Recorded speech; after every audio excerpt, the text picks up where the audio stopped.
शांति। आज हम ड्रामा पुस्तक से 6/1/1990 की अव्यक्त महावाक्य पढ़ने जा रहे हैं। चौथी बात, संबंध में स्वच्छता। इसका सार रूप में विशेष यह चेक करो कि संतुष्टता रूपी स्वच्छता कितने % में है। सारे दिन में भिन्न भिन्न वैरायटी आत्माओं से संबंध होता है। 3 प्रकार के संबंध में आते हो। एक ब्राह्मण परिवार के, दूसरा आए हुए जिज्ञासु आत्माओं के, तीसरा लौकिक परिवार के। तीनों ही संबंध में सारे दिन में स्वयं की संतुष्टता और संबंध में आने वाली दूसरी आत्माओं की संतुष्टता की % कितनी रही। संतुष्टता की निशानी स्वयं की मन से हल्के और खुश रहेंगे और दूसरे भी खुश होंगे। असंतुष्टता की निशानी स्वयं भी मन से भारी होंगे। अगर सच्चे पुरुषार्थी हैं तो बार बार न चाहते भी ये संकल्प आता रहेगा कि ऐसे नहीं बोलते, ऐसे नहीं करते तो अच्छा होता, ये बोलते थे, ये करते थे, यह आता रहेगा। अलबेले पुरुषार्थी को यह भी नहीं आएगा तो यह बोझ खुश रहने नहीं देगा, हल्का रहने नहीं देगा। संबंध की स्वच्छता अर्थात संतुष्टता, यही संबंध की सच्चाई और सफाई है। इसलिए आप कहते हो सच तो बीठो नच, अर्थात सच्चा सदा खुश में नाचता रहेगा। तो सुना होली हंस की परिभाषा। अगर सत्यता की स्वच्छता नहीं है तो हंस हो लेकिन होली हंस नहीं हो। तो चेक करो संपन्न और संपूर्ण का जो गायन है वह कहाँ तक बने हैं। अगर ड्रामा अनुसार आज भी इस शरीर का हिसाब समाप्त हो जाए तो कितनी % में पास होंगे। वहाँ ड्रामा को कहेंगे थोड़ा समय ठहरो। यह तो सोचकर नहीं बैठे हो कि छोटे छोटे तो जाने वाले है ही नहीं। एवर रेडी का अर्थ क्या है? समय का इंतजार तो नहीं करते कि अभी 10-11 वर्ष तो है, बहुत करके 2000 का हिसाब सोचते हैं। लेकिन सृष्टि के विनाशी की बात अलग है। अपने को एवर रेडी रखना अलग बात है। इसलिए यह उससे नहीं मिलाना। भिन्न भिन्न आत्माओं का भिन्न भिन्न पार्ट है। इसलिए यह नहीं सोचो कि मेरा एडवांस पार्टी में तो नहीं है या मेरा तो विनाश के बाद भी पार्ट है। कोई आत्माओं का है लेकिन मैं एवर रेडी रहूं, नहीं तो अलबेलेपन का अंश प्रकट हो जाएगा। एवर रेडी रहो, फिर चाहे 20 वर्ष जिंदा रहो, कोई हर्जा नहीं। लेकिन ऐसे आधार पर नहीं रहना। इसको कहते हैं होली हंस। ज्ञान सागर के कंठे पर आए होना। तो आज होली हंस की स्वच्छता सुनाई, फिर विशेषता सुनाएंगे। ओम शांति। 10/1/1990 अव्यक्त महावाक्य। बॉम्बे साइंस सेंटर की टीचर्स तथा भाइयों को देख बाप दादा बोले, विजेंद्रा दादी ने शरीर छोड़ा तब की बात है। यह सब कार्य समाप्त कर पहुँचे हैं। पास होके आए हो कि पास विद ऑनर होके आए हो? अच्छा, पाठ बजाया। यह भी स्नेह का रिटर्न आत्मा को प्राप्त होता ही है। जिसको स्नेह मिला है वो समय पर स्नेह का रिटर्न जरूर करता है। कई आत्माओं की इस समय के पाठ में भी आवश्यकता है और नई दुनिया के आदि में भी आवश्यकता है। तो क्या करेंगे, ड्रामा तो चलना ही है ना। इसलिए जो भी गए हैं वह जा रहे हैं। विशेष आत्माओं की आदि में भी आवश्यकता है। यह नया चैप्टर शुरू करेंगे ना। योग बल की पैदाइश का नया चैप्टर शुरू करने के लिए कौन सी आत्माएं चाहिए? योगी आत्माएं चाहिए ना। निमित्त बहाना कोई भी बन जाता है, लेकिन चुक्त भी होना है और सेवा भी होनी है। अभी यह नहीं सोचना कि कृष्ण को जन्म कौन देगा, राधे को कौन जन्म देगा। इस विस्तार में नहीं जाना। यह कोई टॉपिक नहीं है। इसलिए कहा कि कर्मों की लीला वह है।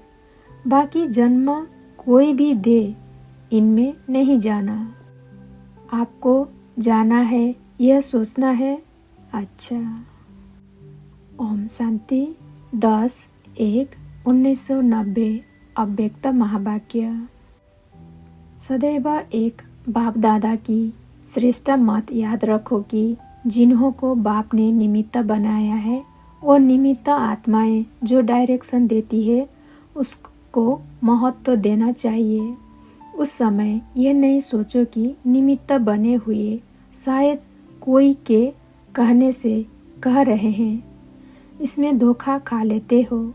निमित्त बने हुए श्रेष्ठ आत्माओं द्वारा जो शिक्षा व डायरेक्शन मिलते हैं उसको उस समय महत्व देने से अगर कोई बुरी बात भी होगी तो आप जिम्मेवार नहीं। जैसे ब्रह्मा बाप के लिए सदा कहते हैं कि अगर ब्रह्मा द्वारा कोई गलती भी होगी तो वह गलती भी बदल के आपके प्रति सही हो जाएगी। तो ऐसे निमित्त बनी हुई आत्माओं प्रति कभी भी यह व्यर्थ संकल्प नहीं उठाना चाहिए। मानो कोई ऐसा फैसला दे देते हैं जो आपको ठीक नहीं लगता है, लेकिन आप जिसमें जिम्मेवार नहीं हैं। आपका पाप नहीं बनेगा, आपका काम ठीक हो जाएगा, क्योंकि बाप बैठा है। बाप पाप को बदल लेगा। यह गुह्य रहस्य है, गुप्त मशीनरी है। इसलिए निमित्त बनी हुई श्रेष्ठ आत्माओं के श्रेष्ठ डायरेक्शन को महत्व से कार्य में लगाओ। इसमें आपका फायदा है, नुकसान भी बदलकर फायदे में हो जाएगा। यह बाप की गारंटी है, समझा। इसलिए सुनाया कि कर्मों की लीला बड़ी विचित्र है। बाप जिम्मेवार है। जिसको निमित्त बनाया है उसका भी जिम्मेवार बाप है। आपके पाप को बदलने का भी जिम्मेवार है। ऐसे ही निमित्त नहीं बनाया है, सोच समझ के ड्रामा के मुजिब निमित्त बनाया गया है, समझा। इनके फायदे हैं, बोझा हल्का हो गया। कोई भी बात आएगी तो कहेंगे निमित्त बने हुए बड़े जाने, हल्के हो गए ना। लेकिन सिर्फ कहने मात्र नहीं, समझने मात्र, स्नेह मात्र, सोमान मात्र हो। इन गुह्य बातों को बाप जाने और जो समझदार बच्चे हैं वो जाने। निमित्त बनी हुई आत्माओं के लिए कुछ भी कहना अर्थात बाप के लिए कहना। निमित्त बाप ने बनाया है ना। बाप से ज़्यादा आपको परखने की शक्ति है। ओम शांति। 18/1/1990 की अव्यक्त महावाक्य। आज माता पिता बच्चों को श्रेष्ठ भाग्य के गीत गा रहे थे, क्योंकि आज का विशेष सूर्य चंद्रमा का बैकबोन होकर सितारों को विश्व के आकाश में प्रत्यक्ष करने का दिन है। जैसे यज्ञ की स्थापना के आदि में ब्रह्मा बाप ने बच्चों के आगे अपना सब कुछ समर्पित किया, अर्थात विल की। ऐसे आज के दिवस पर ब्रह्मा बाप ने बच्चों को सर्वशक्तियों की विल की अर्थात विल पावर्स दी। आज के दिवस नयनों द्वारा और संकल्पों द्वारा बाप ने बच्चों को विशेष सनसोज फादर की विशेष सौगात दी। आज के दिवस बाप ने प्रत्यक्ष साकार रूप में करावनहार का पाठ बजाने का प्रत्यक्ष रूप दिखाया। ब्रह्मा बाप भी आज के दिन प्रत्यक्ष रूप में करावनहार बाप के साथी बने, करणहार निमित्त बच्चों को बनाया और करावनहार माता पिता साथी बने। आज के दिन ब्रह्मा बाप ने अपनी सेवा की रीति और गति परिवर्तन की। आज के दिवस विशेष ब्रह्मा बाप देह से सूक्ष्म फरिश्ता स्वरूप धारण कर ऊंचे वतन सूक्ष्म वतन निवासी बने। किस लिए? बच्चों को तीव्र गति से ऊंचा उठाने के लिए, बच्चों को फरिश्ते रूप से उड़ाने के लिए। इतना श्रेष्ठ महत्व का यह दिवस है। सिर्फ स्नेह का दिवस नहीं, लेकिन विश्व की आत्माओं का, ब्राह्मण आत्माओं का और सेवा की गति का परिवर्तन ड्रामा में नुदा हुआ था, जो बच्चे भी देख रहे हैं। विश्व की आत्माओं के प्रति बुद्धिवानों की बुद्धि बने, बुद्धि का परिवर्तन हुआ, संपर्क में आए सहयोगी बने। ब्राह्मण आत्माओं में श्रेष्ठ संकल्प द्वारा तीव्र गति से वृद्धि हुई। सेवा के प्रति सनसोज फादर की गिफ्ट से विहंग मार्ग की सेवा आरंभ की। यह गिफ्ट सेवा की लिफ्ट बन गई। परिवर्तन हुआ ना? अब आगे चल सेवा में और परिवर्तन देखेंगे। अभी तक आप ब्राह्मण आत्माएं अपने तन मन की मेहनत से प्रोग्राम्स बनाते हो, स्टेज तैयार करते हो, निमंत्रण कार्ड छपाते हो, कोई वीआईपी को बुलाते हो, रेडियो टीवी वालों को सहयोगी बनाते हो, धन भी लगाते हो। लेकिन आगे चल आप स्वयं वीआईपी हो जाएंगे। आपसे बड़ा कोई दिखाई नहीं देगा। बनी बनाई स्टेज पर दूसरे लोग आपको निमंत्रण देंगे। अपने तन मन धन की सेवाओं की स्वयं ऑफर करेंगे। आपकी मिन्नतें करेंगे। मेहनत आप नहीं करेंगे, वह रिक्वेस्ट करेंगे कि आप हमारा पास आओ। तभी प्रत्यक्षता की आवाज़ बुलंद होगी और सबकी अटेंशन आप बच्चों द्वारा बाप तरफ जाएगी। यह ज़्यादा समय नहीं चलेगा।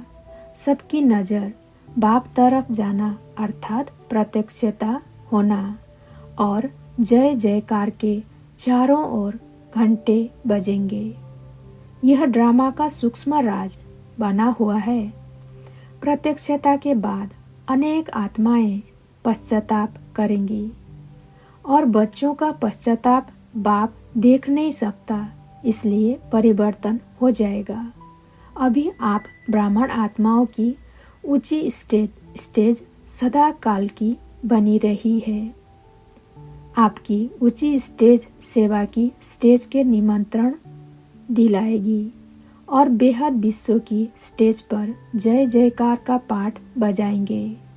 सुना सेवा का परिवर्तन।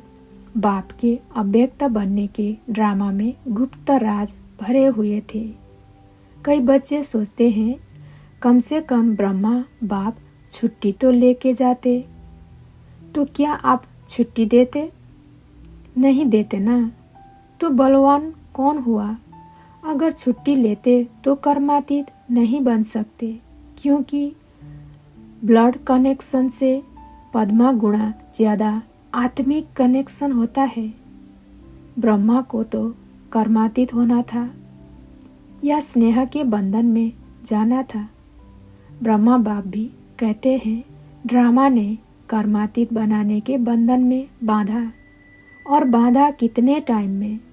समय होता तो और पाठ हो जाता, इसलिए घड़ी का खेल हो गया। बच्चों को भी अनजान बना दिया, बाप को भी अनजान बना दिया।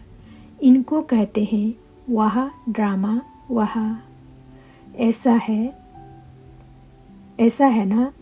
जब वह ड्रामा वहाँ है तो कोई संकल्प उठ नहीं सकता। फुल स्टॉप लगा दिया ना। नहीं तो कम से कम बच्चे पूछ तो सकते थे कि क्या हो रहा है, लेकिन बाप भी चुप, बच्चे भी चुप रहे।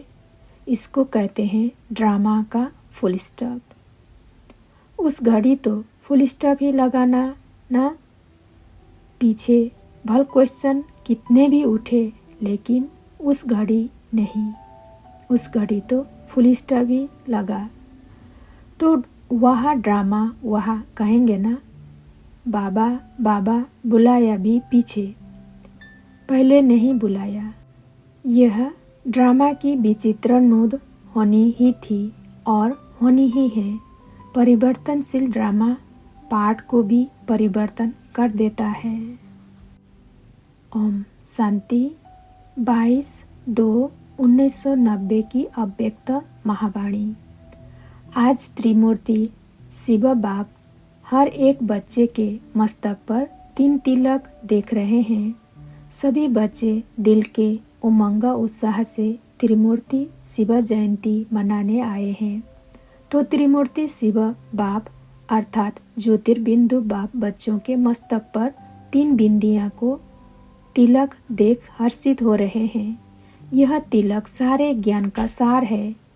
इन 3 बिंदियों में सारा ज्ञान सागर का सार भरा हुआ है।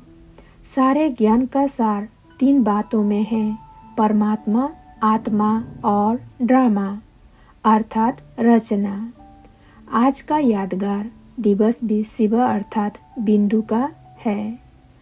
बाप भी बिंदु, आप भी बिंदु और रचना अर्थात ड्रामा भी बिंदु। तो आप सभी बिंदु की जयंती मना रहे हो, बिंदु बन मना रहे हो ना। सारा प्रकृति का खेल भी 2 बातों का है, एक बिंदु का और दूसरा लाइट ज्योति का। बाप को सिर्फ बिंदु नहीं लेकिन ज्योतिर्बिंदु कहते हैं। रचता भी ज्योतिर्बिंदु है और आप भी हीरो पाठधारी ज्योतिर्बिंदु हो, न कि सिर्फ बिंदु हो। और सारा खेल भी देखो, जो भी कार्य करते हैं उसका आधार लाइट है। आज संसार में अगर लाइट फेल हो जाए तो 1 सेकेंड में संसार ही नहीं लगेगा। जो भी सुख के साधन है उन सब का आधार क्या है? लाइट। रचयिता स्वयं भी लाइट है। आत्मा और परमात्मा की लाइट अविनाशी है। प्रकृति का आधार भी लाइट है, लेकिन प्रकृति की लाइट अविनाशी नहीं है। तो सारा खेल बिंदु और लाइट पर है। ओम शांति। 1/3/1990 की अव्यक्त महावाणी। सदा अपने दिल में बाप के गुणों के गीत गाते रहते हो ना। सभी को यह गीत गाना आता है। ब्राह्मण बने और यह गीत ऑटोमेटिक बजता रहता है। यह कितना मीठा गीत है, खुशी का गीत है, दुख या वियोग का गीत नहीं है। योग युक्त होने का यह गीत है। योगी आत्मा की यह गीत गा सकती है। योगी आत्मा ही यह गीत गा सकती है। दुखी आत्मा नहीं गा सकती। गीत है ही क्या? वाह बाबा वाह, और वाह मैं श्रेष्ठ आत्मा, वाह ड्रामा वाह। तो वाह का गीत है, हाय हाय का नहीं। पहले थे हाय हाय के गीत, अभी है वाह के गीत। कुछ भी हो जाए लेकिन आपके दिल से वाह निकलेगा, हाय नहीं। दुनिया जिस बात को हाय हाय कहती, आपके लिए वही बात वाह है। तो सभी यह गीत गाते हो ना। यह दिल के गीत है, मुख के नहीं। कोई भी बात होती है तो यह ज्ञान है कि नथिंग न्यू। हर सीन अनेक बार रिपीट की है। नथिंग न्यू की स्मृति से कभी भी हलचल में नहीं आ सकते, सदा ही अचल अटल रहेंगे। कोई नई बात होती है तो आश्चर्य से निकलता है, यह क्या, ऐसा क्या है क्या। लेकिन नथिंग न्यू है तो क्या और क्यों का क्वेश्चन नहीं, फुल स्टॉप आ जाता है। तो फुल स्टॉप वाले हो या क्वेश्चन वाले हो या क्वेश्चन मार्क्स वाले हो, सबसे सहज बिंदी होती है। बच्चों को भी हाथ में पेंसिल देंगे तो पहले बिंदी लगाएगा, तो फुल स्टॉप बिंदी है। क्वेश्चन मार्क मुश्किल होता है। जो फुल स्टॉप देना जानते हैं वो फुल पास होते हैं। तो फुल पास होने वाले हो या धक्के से पास होने वाले हो। पास होना है तो फुल, धक्के से पास होने वाले को पास नहीं कहेंगे। अच्छा, कहाँ भी रहते आप, सबका मन कहाँ रहता है? सेवा के निमित्त भल अलग अलग स्थानों पर रहते हो, लेकिन मन तो मधुबन में रहता है ना। मधुबन अर्थात मधुरता वाले होना। या कभी बच्चों के ऊपर क्रोध करते हो? पांडव कभी दफ्तर में क्रोध करते हो? कामकाज में क्रोध करते हो या मधुर रहते हो? माताएं कभी किसी के ऊपर क्रोध तो नहीं करती, चाहे बच्चों पर चाहे आपस में बड़ों के क्रोध तो नहीं करते। माताओं को क्रोध आता है, बच्चों पर कभी कभी आता है, तो उनको बच्चे नहीं समझो। बच्चे माना ही बेसमझ, बड़े तो नहीं है ना, बच्चे हैं। बच्चे कहने से कभी नहीं बदलते, कहने से सिर्फ दबते हैं, बदलते नहीं। आप आज उनको कहेंगे और कल वो दूसरों को कहेंगे, तो सिखाते हो, परिवर्तन नहीं लाते हो, लेकिन सिखाते हो। कहाँ तक दबेंगे? 1 घंटा दब कर बैठेंगे, फिर वैसे के वैसे। इसलिए कैसे भी बच्चा हो, अनजान हो, चाहे बड़ा भी है, लेकिन ज्ञान से उस समय अनजान है ना। अनजान के ऊपर कभी क्रोध नहीं किया जाता, रहम किया जाता है। फॉलो फादर करो। बाप दादा कभी गुस्सा करते हैं क्या? आप लोग गलतियाँ करते हो, बार बार भूल करते हो, विस्मृति में आते हो, तो बाप गुस्सा करते हैं क्या? तो फिर आप क्यों करते हो? बाप के आगे तो आप सब बड़े बड़े भी बच्चे हैं ना। जैसे बाप रहम का सागर है, ऐसे आप मास्टर हो। सदा शुभ भावना शुभ कामना से परिवर्तन करो। बाप ने परिवर्तन किया, शुभ भावना रखी कि ये श्रेष्ठ आत्माएं हैं, ब्राह्मण आत्माएं हैं, तो परिवर्तन हो गया ना। तो फॉलो फादर करो।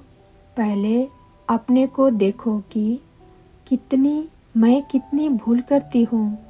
फिर बाप क्या करता है, उस जगह पर ठहर कर देखो, तो कभी क्रोध नहीं आएगा।